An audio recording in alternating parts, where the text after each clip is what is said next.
होशियारपुर गांव में गुड्डू नाम का एक गरीब लड़का रहता था। 6 महीने पहले जब वो लोग घोड़ा गाड़ी से दूसरे गांव जा रहे थे तब एक हादसा हो गया। उसके पिता की मौत हो गई और उसकी माँ के पैरों में इतनी गहरी चोट लगी कि उनका चलना फिरना दूभर हो गया। अब तो बस कुछ चिल्लर ही बचे हैं रतन। सारा पैसा मेरे इलाज में जा रहा है। घर में खाने तक के पैसे नहीं है। तो मुझे मार डाल, इस बीमार माँ से छुट्टी पा। माँ, ये आप क्या कह रही हो? बस आप ही तो मेरा परिवार हो। आपको कुछ हो गया तो मैं कैसे रहूँगा? बेटा फिर हम गुजारा कैसे करेंगे? मैं भी अपाहिज बनकर तुझ पर बोझ बन गई हूँ। माँ, ऐसा कुछ ना कहो, मुझे कुछ समझ नहीं आ रहा। आप ही कोई तरीका सोचिए ना। बेटा तू एक काम कर, तू खाना बहुत अच्छा बनाता है, तो गांव में खाने की दुकान शुरू कर ले। अरे माँ, पर इतना सब कुछ रोज रोज बहुत महंगा पड़ेगा। और वैसे भी मेरा बनाया खाना आपको ही पसंद है, बाकी लोगों का पता नहीं। नहीं बेटा, मेरी उम्र निकल गई है। जानती हूँ कि तेरे हाथों में जादू है, तो फिर पीछे जो थोड़ी जगह है अभी के लिए सब्जियाँ बेचने का काम शुरू कर दे। कुछ बचत होगी तो काम बढ़ा लेना। हाँ माँ, ये बहुत अच्छा तरीका है। फिर तो मैं कल से ही काम करना शुरू कर दूंगा। सब्जी ले लो भाई, सब्जी बिल्कुल ताजी है। हाँ बेटा गुड्डू, आज तो मुझे 1 किलो सीताफल कर दो। बहुत मन है, आज तो सांभर बनाऊंगी। हाँ। अरे वाह माँ जी, फिर तो जरूर आऊंगा आपके पास सांभर खाने। ये लीजिए आपका सीताफल। ला बेटा, धन्यवाद। सब्जी बेचकर गुड्डू के पास जो भी पैसे आते उन पैसों से गुड्डू के घर का खर्च निकल जाता। एक दिन सुबह सुबह गुड्डू सब्जी बेचने निकल ही रहा था। माँ, मैं सब्जी बेचने जा रहा हूँ। मैंने आपके लिए खाना बना दिया है और मैं जल्दी ही आ जाऊंगा। बेटा, आज मेरे पैर और कमर में बहुत जोरों का दर्द हो रहा है। मुझे लगता है कि आज तो बड़े वैद्य जी के पास चलना ही पड़ेगा। ठीक है माँ, मैं तुम्हें ले चलता हूँ। पर बेटा, वो इलाज के लिए तो बहुत ज्यादा पैसे मांगेंगे।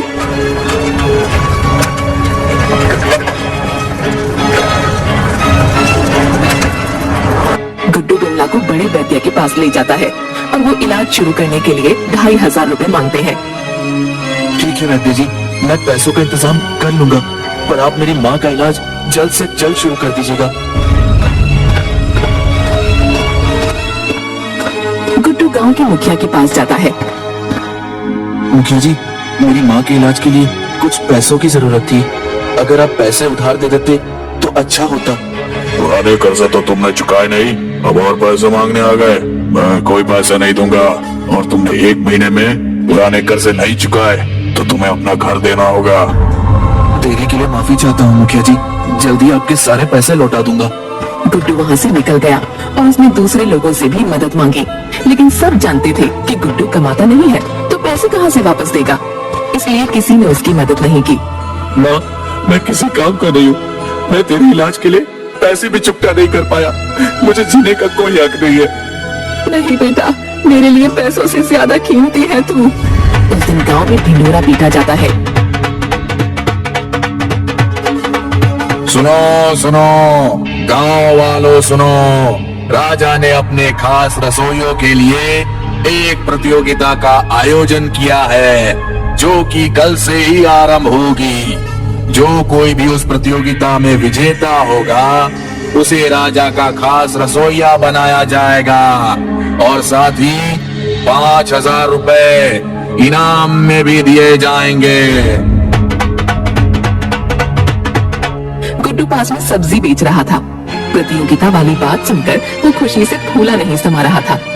अरे वाह, अगर मैं इस प्रतियोगिता में भाग ले लूं तो माँ का इलाज करवा सकता हूँ, और फिर राजा का रसोई बनना भी कोई छोटी बात नहीं है। माँ, एक खुशखबरी है। कल से राज्य में राजा के खास रसोई के लिए एक प्रतियोगिता का आयोजन किया है।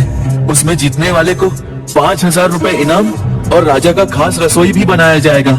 मैं इस प्रतियोगिता में भाग लूंगा और फिर हम अच्छे से आपका पैर का इलाज करा सकेंगे। फिर गुड्डू पड़ोसियों को अपनी माँ की देखभाल का बोलकर प्रतियोगिता के लिए निकल जाता है। अगले दिन प्रतियोगिता शुरू हो जाती है। महल के सारे प्रतियोगी गुड्डू को देखकर जोर जोर से हंसने लगते हैं। अरे वो देखो, अब भिखारी भी राजा के खास रसोइयों के लिए प्रतियोगिता में भाग लेने आए हैं। हंसते हंसते वो आदमी खंभे से टकराकर धड़ाम से गिर जाता है। फिर सब लोग उस पर हंसने लगते हैं। तभी वहाँ पर राजा आ जाता है और प्रतियोगिता शुरू हो जाती है। फिर सारे प्रतियोगी खाना बनाना शुरू कर देते हैं। सभी प्रतियोगी बहुत अच्छा खाना बनाते हैं और खाने की खुशबू सुनकर राजा फिर से वहाँ पर आ जाता है। खुशबू, ये खुशबू सुनकर तो मुझे और भी ज्यादा भूख लगने लगी है। अगर आप सबका खाना बन गया तो जल्दी जल्दी मेरे सामने पेश करो, मेरी भूख बढ़ती ही जा रही है। फिर सब लोग अपना अपना बनाया हुआ भोजन राजा के सामने पेश करते हैं। अरे वाह, इतना स्वादिष्ट खाना! इस खाने को चखकर तो मुझे मेरी माँ के हाथ के बने हुए खाने की याद आ गई है। पर महाराज, इसमें आपको नमक थोड़ा कम नहीं लग रहा क्या? नहीं मंत्री जी, मुझे तो सब सही लग रहा है। हो सकता है कि आपको नमक ज्यादा चाहिए। एक काम करो, मंत्री जी की सब्जी में थोड़ा नमक और मिला दो। गुड्डू मंत्री की सब्जी में और नमक डाल देता है और खाना बहुत बेस्वाद हो जाता है। अरे मंत्री जी, आप इतना धीरे धीरे क्यों खा रहे हो? और ये पूरा खाना खत्म करना, क्योंकि आपको तो पता ही है मुझे अन्न का अपमान करना बिल्कुल भी पसंद नहीं है। मंत्री को फिर जबरदस्ती पूरा खाना खत्म करना पड़ता है। फिर राजा भोजन चखकर जिसने अच्छा भोजन बनाया होता है सिर्फ उसे ही प्रतियोगिता में आगे बढ़ने के लिए कहता है और बाकियों को वहाँ से निकाल देता है। मंत्री जी, मैं बाकी सबसे तो निपट लूंगा, लेकिन ये जो भिखारी है इसे कैसे निपटाऊं? तुम फिक्र मत करो, इसको तो हम डरा धमका कर यहाँ से भगा देंगे। ए भिखारी! जी मंत्री जी। चल निकल जाए यहाँ से और वापस दिखाई भी मत पड़ना, और इस प्रतियोगिता से अपना नाम भी वापस ले ले। नहीं सरकार, मैं अपना नाम वापस नहीं ले सकता। मुझे प्रतियोगिता के पैसे से अपनी माँ का इलाज करवाना है। तू मुझे बता कि तुझे कितने पैसे चाहिए, मैं तुझे माला माल कर दूंगा, पर इस प्रतियोगिता से अपना नाम वापस ले ले। नहीं सरकार, मैं अपनी माँ से वादा करके आया हूँ और मुझे मुफ्त के पैसे नहीं चाहिए। अब तो चाहे जो हो जाए, मैं अपना नाम वापस नहीं लूंगा। मंत्री ये बात जाकर हरिया को बताता है। ठीक है, आप बस किसी तरह मुझे सुबह सुबह रसोई के अंदर ले चलना, बाकी सब मैं कर लूंगा। मंत्री सुबह रसोई के पहरेदार से बातचीत करता है और इतने में हरिया चुपके से अंदर जाकर गुड्डू का पूरा सामान तहस नहस कर देता है और तभी उसके हाथ से एक मसाले का डिब्बा गिर जाता है। आवाज सुनकर कोई अंदर न जाए तो तुरंत डिब्बा बंद करके छिप जाता है और फिर मंत्री की मदद से बाहर आ जाता है। प्रतियोगियों, आज मुझे कुछ अच्छा और कुछ अलग खाना खाने का मन कर रहा है। देखते हैं आप सभी में से कौन मेरी भूख को शांत कर पाएगा। महाराज, आप देखना, मैं ही आपकी भूख को शांत करके आपका खास रसोइया बनूंगा। वो तो खाना चखने के बाद ही पता लगेगा। अरे, मेरी सारी सब्जियाँ और मेरा सारा मसाला कहाँ गया? अब मैं क्या करूँगा? अब मैं खाना कैसे बनाऊंगा? ये कौन हो सकता है जिसने मेरे पास से सब्जियाँ और मसाला चुरा लिया? अगर मैं हार गया तो माँ को क्या जवाब दूंगा? उनका इलाज कैसे कराऊंगा? अरे, महाराज भी आने वाले हैं, मैं क्या करूं? वो बाकी लोगों से थोड़ा थोड़ा सामान मांगता है लेकिन कोई उसे कुछ नहीं देता। आखिर में गुड्डू अपनी बिखरी हुई सब्जी देखता है और उसे याद आता है कि उसकी माँ ने एक ऐसी ही कम सब्जी से एक बढ़िया बिरयानी बनानी सिखाई थी। कुछ देर में गुड्डू बची हुई सब्जी और माँ के दिए खास मसाले से बिरयानी बनाकर तैयार कर लेता है। दूसरी तरफ हरिया गुड्डू के मसाले का इस्तेमाल करके बहुत अच्छा भोजन तैयार कर लेता है। राजा खाना खाने के लिए आता है। हाँ तो बताइए, आपने क्या बनाया है? महाराज, मैंने आपके लिए रस मलाई बनाई है, आप पहले इसे चखिए। फिर राजा बारी बारी करके सभी के पकवान चखता है। हाँ तो मैंने सबका भोजन चख लिया है, अब तुम्हारी बारी है। हाँ तो तुमने क्या बनाया है? महाराज, मैंने आपके लिए बिरयानी बनाई है और राजा के सामने पेश कर देता है। इसकी तो खुशबू नहीं, मेरा दिल खुश कर दिया है। मैं जल्दी में चख कर देखता हूँ कि बिरयानी बनी कैसे है। हाँ तो अब मैं विजेता घोषित कर सकता हूँ। मुझे इन सब में से हरिया के हाथ का बनाया भोजन बहुत ही ज्यादा स्वादिष्ट लगा है। अचानक राजा के पेट में बहुत जोर का दर्द होने लगता है। अरे, ये मेरे पेट में दर्द क्यों हो रहा है? अरे राम जी, बचाओ! मैं मर गया, ये कैसा दर्द है? अरे महाराज, क्या हुआ आपको? बता रही महामंत्री, अचानक मेरे पेट में बहुत जोर से दर्द होने लग गया है। आप इतना खाना खाओगे तो पेट में तो दर्द होगा ही। क्या क्या कहा नमक हराम? मैं रोज इतना खाना खाता हूँ। मेरा मतलब है कि हो सकता है कि आपके खाने में कुछ ऐसा गया हो जिससे आपके पेट में दर्द हो रहा है। हाँ, हो सकता है, पर पता कैसे लगाया जाए कि किसने भोजन में मिलावट की है? महाराज महाराज, मैं पता लगा सकता हूँ। और कैसे? मुझे मेरी माँ ने बहुत सारे मसालों की ऐसी विद्या बताई है जिसमें सूंघ कर किसी भी मसाले के बारे में मैं पता लगा सकता हूँ। मुझे बस इसके लिए सभी के हाथों को सूंघना पड़ेगा। ठीक है, सभी प्रतियोगियों अपने अपने हाथ आगे करो। महाराज, हरिया के खाने में ही कुछ मिला हुआ था। क्या बकवास कर रहे हो? ऐसा हो ही नहीं सकता। अरे पर ऐसा ही हुआ है, तुम्हारे भोजन में ही कुछ मिलावट थी। अरे पर मैंने तो तुम्हारे मसाले अपने भोजन में डाले थे।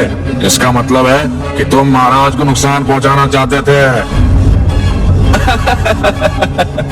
अच्छा, तो तुम ही हो वो चोर जिसने मेरे सारे मसाले और सब्जियां चुरा ली थी। अरे भाई, वो जो तुमने मेरे सारे मसाले चुराए थे ना, वो मेरी माँ ने मुझे बनाना सिखाया था। और अगर उसमें से थोड़ा सा भी ज्यादा डाल दो तो पेट में दिक्कत होने लगती है। अरे तुम क्या कह रहे हो? मेरी तो कुछ समझ में नहीं आ रहा। महाराज, मैं आपको सब बताता हूँ। दरअसल प्रतियोगिता से पहले मेरे सारे मसाले चोरी हो गए थे और सब्जियां खराब हो गई थी, इसलिए जो भी मेरे पास था उनसे आपके लिए बिरयानी बना दी। पर अब पता चल गया कि वो मसाला चोर और कोई नहीं, हरिया था। क्या हरिया तुमने चोरी की? मैं तुम्हें इस प्रतियोगिता से बाहर निकालता हूँ और गुड्डू को अपना खास रसोइया घोषित करता हूँ। लेकिन जल्दी से वैद्य को बुलाओ, मेरे पेट में दर्द तो कम हो। जल्दी से राजवैद्य को बुलाया जाता है और राजा का इलाज करवाया जाता है। फिर गुड्डू राजा का खास रसोइया बन जाता है और इनाम के पैसों से गुड्डू अपनी माँ का इलाज करवाता है।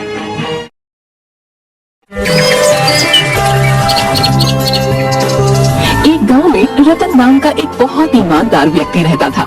रतन की पत्नी सुनीता गांव के दूसरे घरों में साफ सफाई, झाड़ू पोछा, बर्तन मांजने का काम करती थी। रतन का 10 वर्ष का बेटा बंकू गांव के सरकारी स्कूल में पढ़ता था। एक शाम की बात है, रतन काम से थका हारा अपने घर पर आया ही था कि तभी उसकी पत्नी सुनीता रतन से बोली, मैं आपका ही इंतजार कर रही थी। क्या हुआ? सब कुछ ठीक तो है? आज तुम्हारा चेहरा क्यों उतरा हुआ है?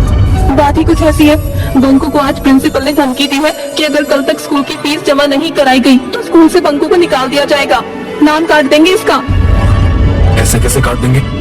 ये स्कूल प्रिंसिपल की कोई जागीर थोड़ी ना है। अरे सरकारी स्कूल है।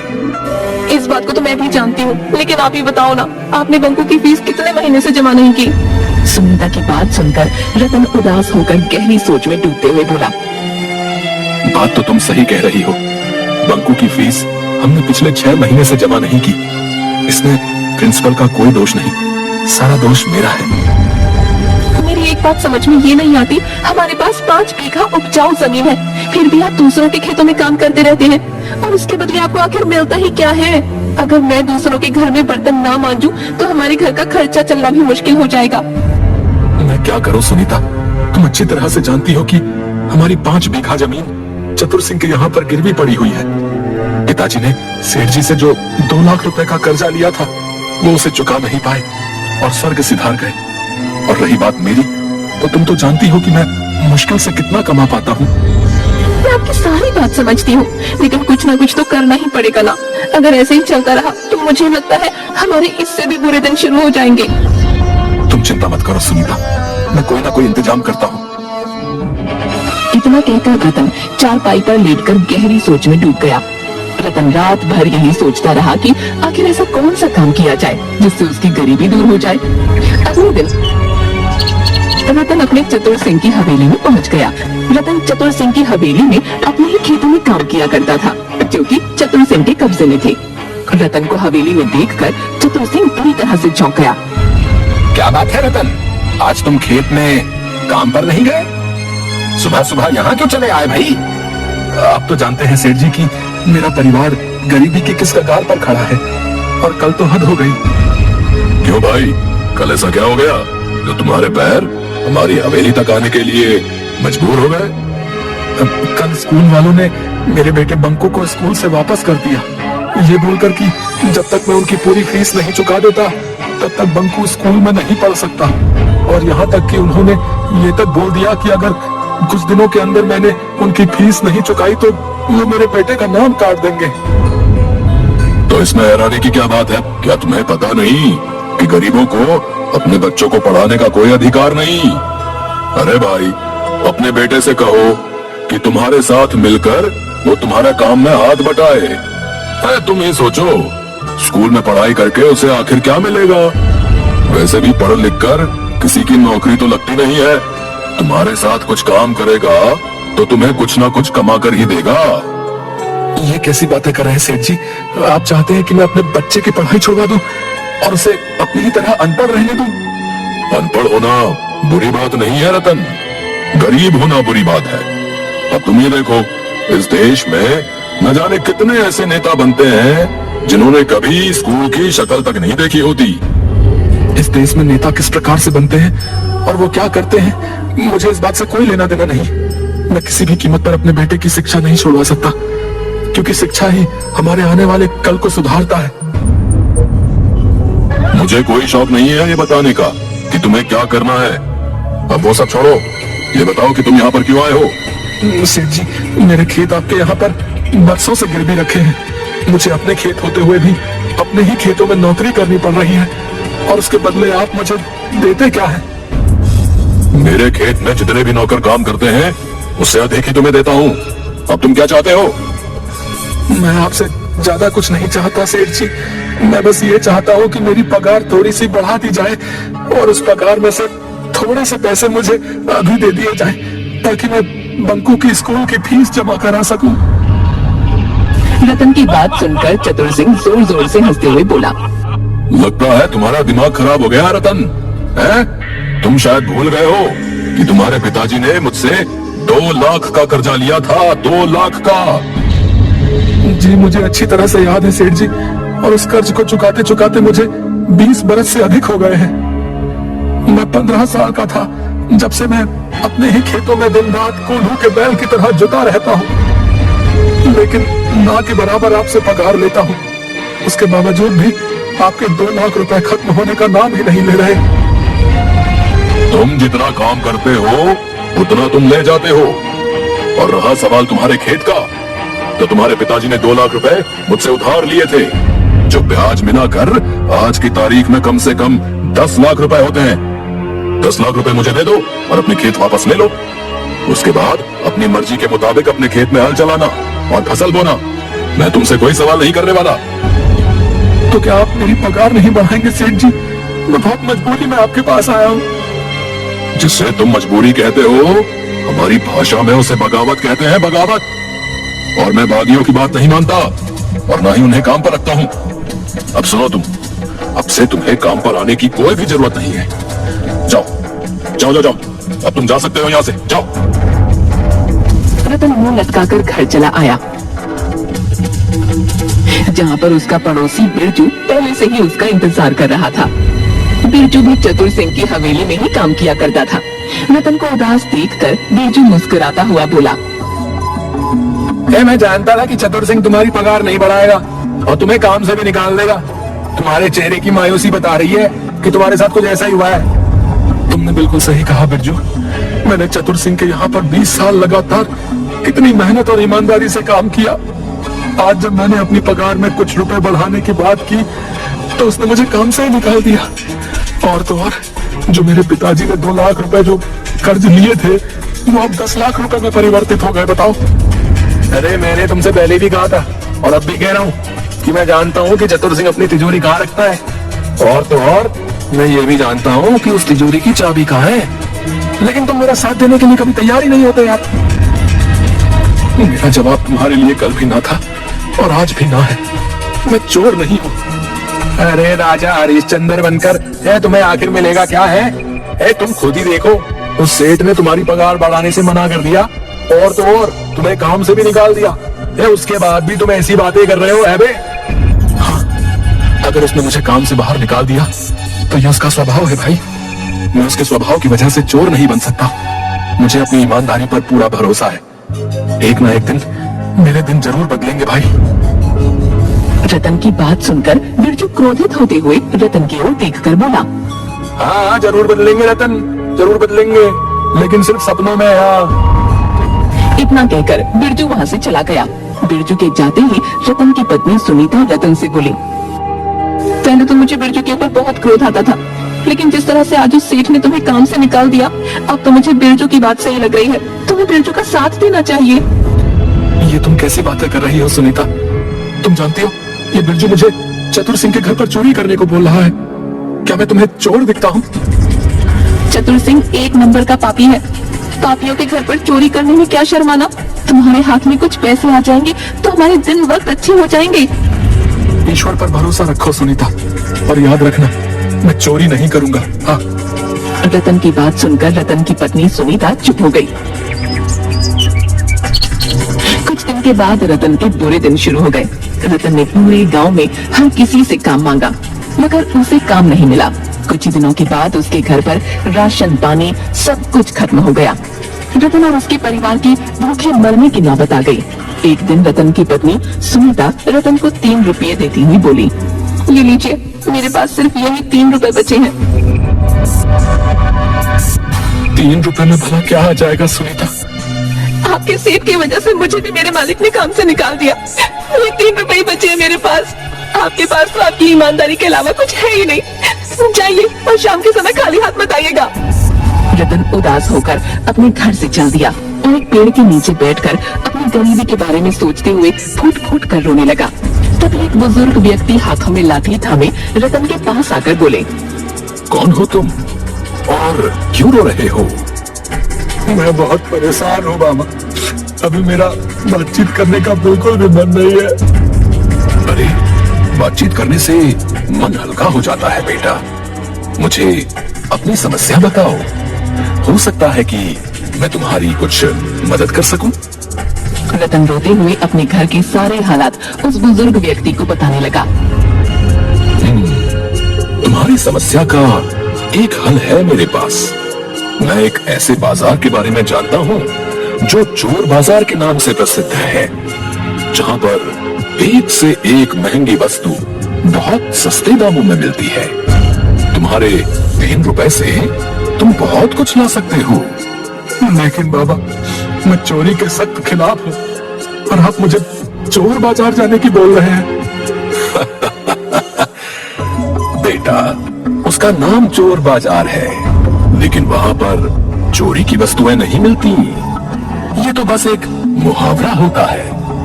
उस बुजुर्ग व्यक्ति ने रतन को एक जंगल का पता दिया। लेकिन बाबा, वहाँ तो घना जंगल है। कुछ खास चोर बाजार अक्सर घने जंगलों में ही लगते हैं बेटा। रतन धीमे धीमे कदमों से उस जंगल की ओर चल दिया। कुछ दूर जाकर उसे एक जंगल में बाजार लगा नजर आया, जहाँ पर एक से एक आधुनिक वस्तु लेकर पुरानी वस्तुएं तक बिक रही थी। उस चोर बाजार में खाने पीने की वस्तुओं से लेकर हवाई जहाज तक मौजूद था। ये देखकर रतन की आश्चर्य से आंखें फटी की फटी रह गईं। तभी रतन की नजर दाल चावल की दुकान पर पड़ी। रतन वहाँ पहुँचते ही झिझकते हुए उस दुकानदार से बोला, भैया, ये आटे की बोरी और दाल की बोरी कितने किलो की है? भैया, ये आटे की बोरी जो है 25 किलो की, और ये दाल की बोरी भी 25 किलो की है। मेरे पास तो केवल 3 रुपए है, लेकिन पापा ने कहा था कि यहाँ पर बहुत सस्ती वस्तुएं मिलती हैं। रतन को सोचते देख वो दुकानदार रतन से बोला, क्या हो गया भैया, किस सोच में पड़ गए? ये आटे और दाल की बोरी मुझे कितने में मिल जाएगी? अरे भैया, केवल 1 रुपए में। ये सुनकर रतन बुरी तरह से दंग रह गया। कहीं कहीं आप मजाक तो नहीं कर रहे? अरे भैया, मुझे लग रहा है कि आप यहाँ पर नए हो। रतन ने उसे 1 रुपया दे दिया और बोरी घर पर उठाकर ले आया। अरे, आपके पास तो कल 3 रुपये थे। क्या आप किसी से पैसे उधार लेकर आए हो क्या? पागल हो गई हो क्या? मुझ जैसे गरीबों को कौन भला पैसे उधार देगा? इतना बोलकर रतन ने सारी बात अपनी पत्नी सुनीता को बता दी। अगर ऐसी बात है तो फिर से आप उस चोर बाजार से वस्तुएं लाकर कोई व्यापार क्यों नहीं शुरू कर दे? लेकिन अब मेरे पास केवल 1 रुपया ही बचा है। कोई बात नहीं, आपने कहा कि इस बाजार में 1 रुपये में कोई भी महंगी वस्तु मिल जाती है। आप 1 रुपए की कोई भी महंगी वस्तु ले लीजिए और उसे बेच दीजिए, फिर अगले दिन आपको जो मुनाफा हो उससे और अधिक सामान ले आइए। रतन को अपनी पत्नी की बात पसंद आई। अगले दिन रतन चोर बाजार में पहुंच गया।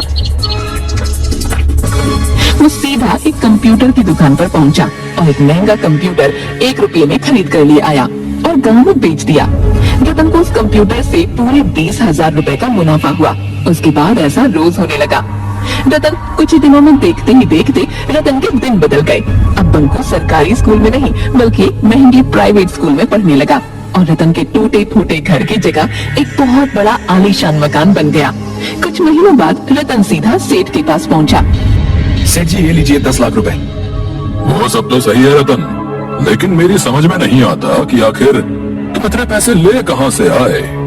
सेठ जी, आपको अपने कर्ज से मतलब है, इससे आपको कोई मतलब नहीं कि मैं ये पैसे कहां से लेकर आया। बाकी पूरा गांव जानता है कि मैं एक ईमानदार हूँ, कोई भी गलत कार्य नहीं कर सकता। रतन का टका सा जवाब सुनकर सेठ अपने दांत पीस कर रह गया। वो चाहकर भी अब कुछ नहीं बोल सकता था क्योंकि रतन अब उसकी बराबरी तक पहुंच गया था। रतन ने अपने पिता की जमीन छुड़ा ली।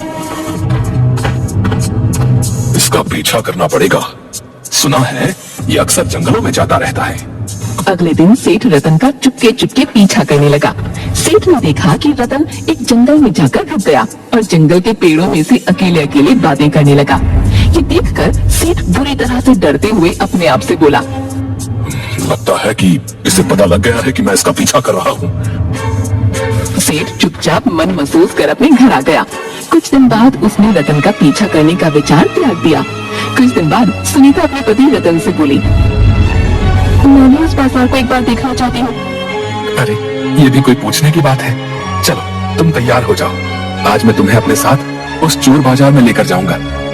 सुनीता तैयार होकर रतन के साथ सीधा उस जंगल में चली गई जहाँ पर वो चोर बाजार लगा करता था। मगर सामने का दृश्य देखकर रतन बुरी तरह से चौंक गया क्योंकि वहाँ पर चोर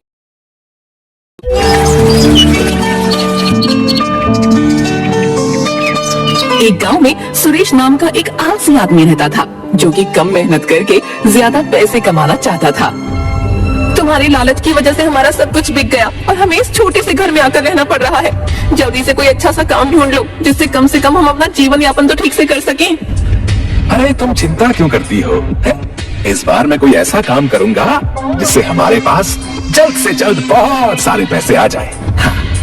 अरे चिंता कैसे न करूं, तुम्हारे जल्द से जल्द पैसे कमाने के चक्कर में हमारा सब कुछ बिक गया। पर इस बार तुम ऐसा क्या सोच रहे हो जो तुम जल्द से जल्द बिना मेहनत से पैसे कमा लोगे? वो तो मैंने अभी तक सोचा ही नहीं।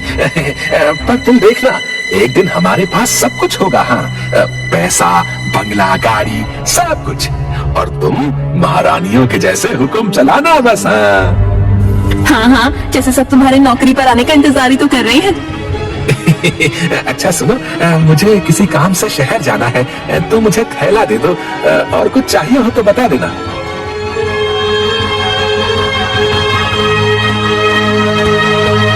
अरे अब तो मैं बहुत ही थक गया हूँ, चलो ये पास में बगीचा है, यहीं पर जाकर थोड़ा आराम कर लेता हूँ। सुरेश बगीचे में आराम करने लगता है। वैसे उर्मिला आज बात तो सही कह रही थी, मुझे कोई ना कोई काम तो ढूंढना ही होगा। पर ऐसा कौन सा काम करूं जिससे बहुत सारा मुनाफा हो? अरे ये क्या, आम? क्यों ना मैं फलों का व्यापार करूं। हाँ, मैं अपना एक फलों का बगीचा लगाऊंगा। हाँ, और फिर मुझे बहुत सारा मुनाफा होगा। मैं आज ही शहर से बीज लेकर आता हूँ। अरे नहीं नहीं, पर उसमें तो बहुत समय लगेगा। तब तक मैं क्या करूंगा? और अगर मैं मंडी से फल खरीद कर भी बेचूं, तब भी मुझे ज्यादा मुनाफा नहीं होगा और मेहनत भी बहुत लगेगी। हाँ, तब तो मुझे कुछ और ही सोचना होगा। और इतनी मेहनत, ना बाबा ना, मैं नहीं कर सकता। मुझे कुछ और ही सोचना होगा। पर अभी तो मैं इस बगीचे से फल लेकर जाता हूँ। उर्मिला और बच्चे खुश हो जाएंगे।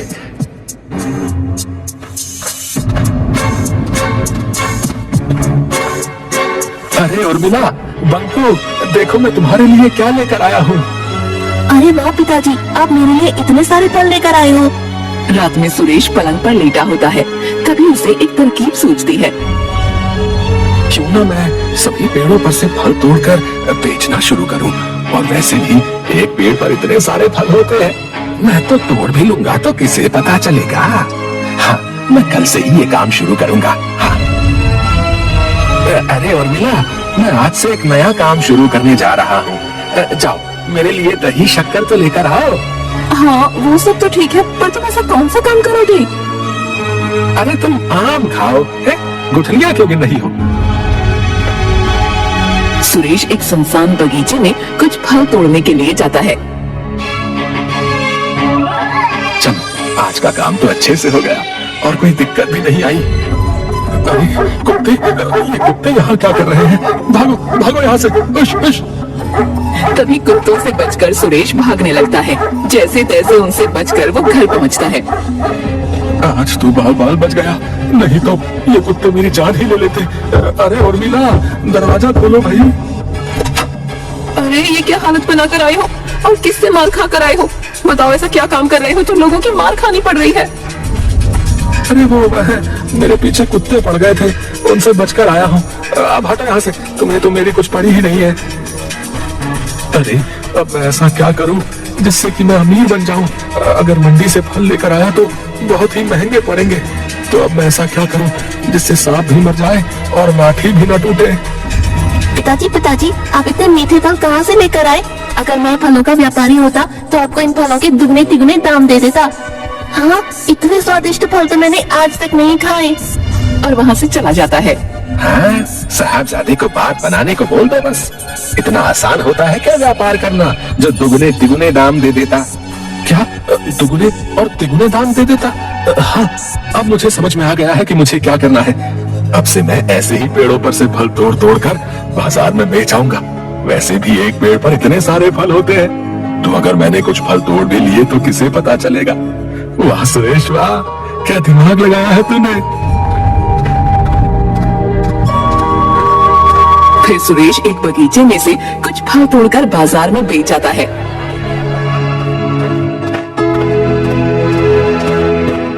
उर्मिला, अरे उर्मिला।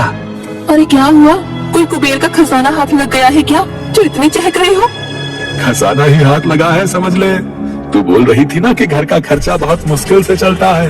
ये ले पैसे और तुझे जो चाहिए ले लेना है। इतने सारे पैसे कहाँ से लेकर आया? कहीं चोरी तो नहीं की ना आपने? या किसी की जेब काटी या खून? बोलो कहाँ डाका मार कर आए हो?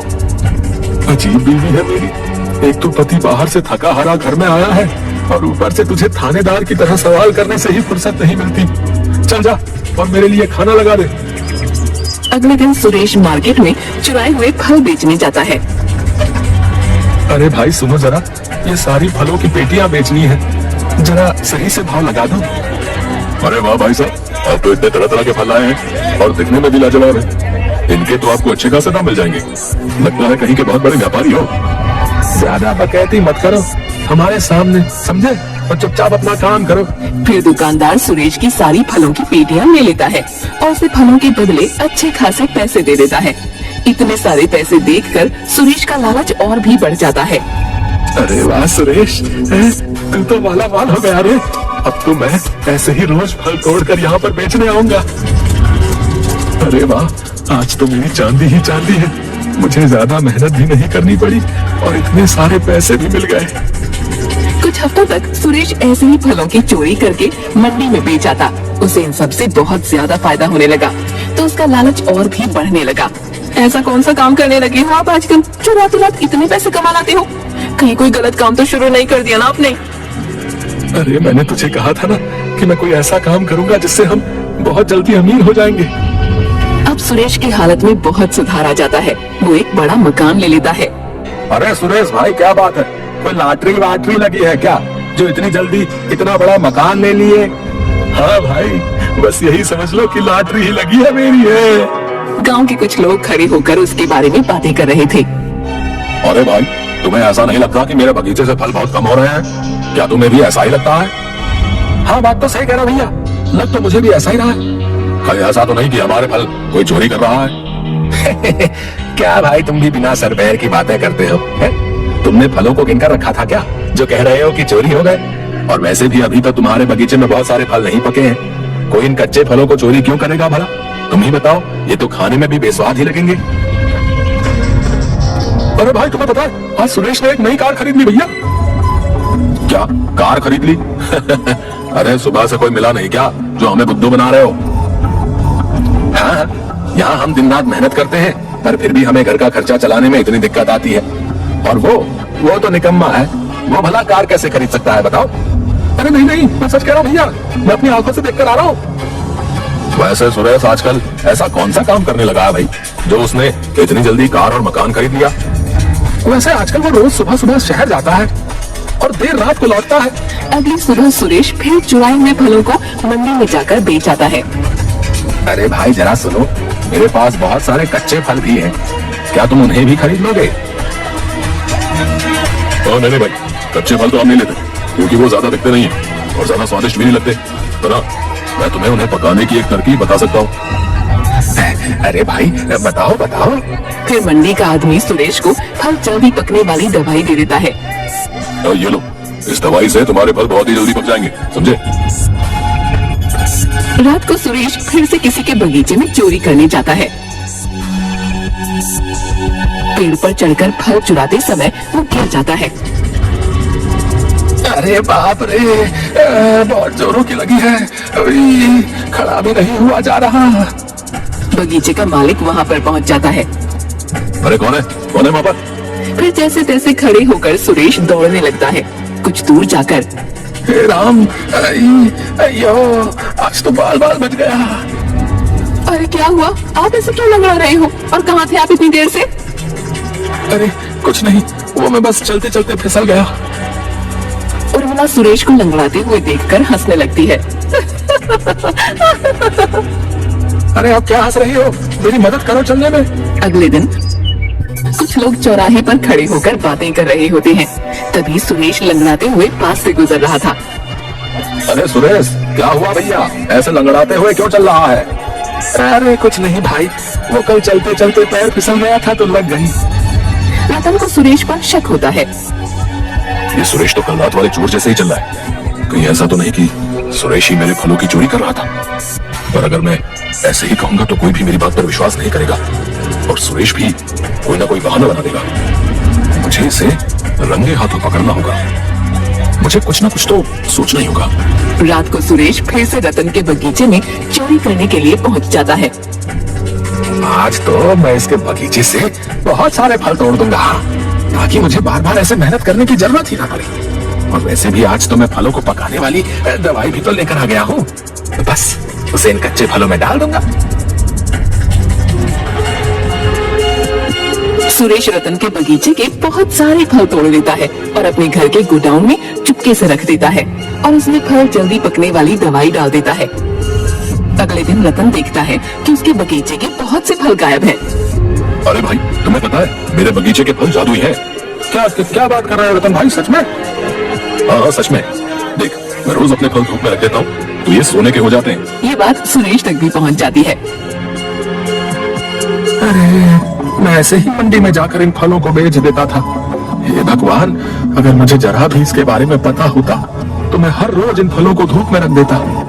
चलो कोई बात नहीं, अभी मेरे पास बहुत सारे फल हैं, मैं इन्हें धूप में रख देता हूँ।